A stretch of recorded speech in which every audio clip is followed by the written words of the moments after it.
Toxic ತಂಡದಿಂದ ಹೊಸ poster release ಆಗಿದೆ. ಯಶ್ ಅವರು ಮತ್ತು 5 ಜನ ಹೀರೋಯಿನ್ಗಳು ಬಿಟ್ಟರೆ ಯಾರ್ಯಾರು ಇದ್ದಾರೆ ಅಂತ ಗೊತ್ತಿರಲಿಲ್ಲ. ಸೊ ಈಗ ಬಿಟ್ಟಿರೋ ಪೋಸ್ಟರ್ ಅಲ್ಲಿ ನಮ್ಮ ಕನ್ನಡದ ನೆಚ್ಚಿನ ರಂಗಭೂಮಿ ಕಲಾವಿದರಾದಂತಹ ಹಾಗೂ ಪ್ರಖ್ಯಾತ ನಟರಾದಂತಹ ಬಾಲಾಜಿ ಮನೋಹರ್ ಅವರು ಭೀರ ಎಂಬ ಪಾತ್ರದಲ್ಲಿ ಕಾಣಿಸಿಕೊಳ್ಳಿದ್ದಾರೆ.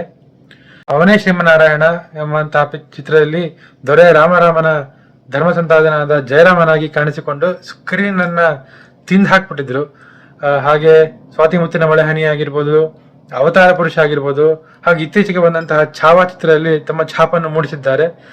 ಬಹಳ ಅದ್ಭುತವಾದಂತಹ ನಟ, ಬಹಳ ಗಂಭೀರವಾದಂತಹ ಧ್ವನಿ ಇರುವಂತಹ ನಟ. ನ್ಯೂಯಾರ್ಕ್ ಯೂನಿವರ್ಸಿಟಿಯ ಗ್ರಾಜ್ಯುಯೇಟ್ ಆದಂತ ಇವರು ಸಿನಿಮಾಟೋಗ್ರಫರ್ ಕೂಡ ಆಗಿದ್ದಾರೆ. ಸೊ ಇವರು ಟಾಕ್ಸಿಕ್ ನಲ್ಲಿ ಬಹಳ ಒಳ್ಳೆ ಪಾತ್ರದಲ್ಲಿ ಕಾಣಿಸಿಕೊಳ್ಳಲಿದ್ದಾರೆ ಎಂಬ ಭರವಸೆ ಇದೆ.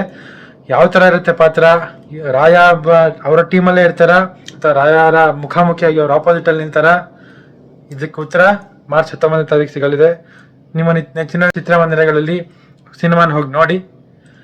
ಇದೇ ತರ ರಿಯಾಕ್ಷನ್, ಟ್ರೈಲರ್ ರಿಯಾಕ್ಷನ್, ಟೀಸರ್ ರಿಯಾಕ್ಷನ್ಗಾಗಿ ಮಿಸ್ಟರ್ ಎಸ್.ಕೆ ಮತ್ತು ನನ್ನ ಚಾನೆಲ್ನ ಸಬ್ಸ್ಕ್ರೈಬ್ ಮಾಡಿ, ಲೈಕ್ ಮಾಡಿ. ಹೀಗೆ ಪೋಸ್ಟರ್ ರಿವ್ಯೂಸ್ಗಳನ್ನು, ಪೋಸ್ಟರ್ ರಿಯಾಕ್ಷನ್ಗಳನ್ನು ಮಾಡ್ತಾ ಇರ್ತೀವಿ.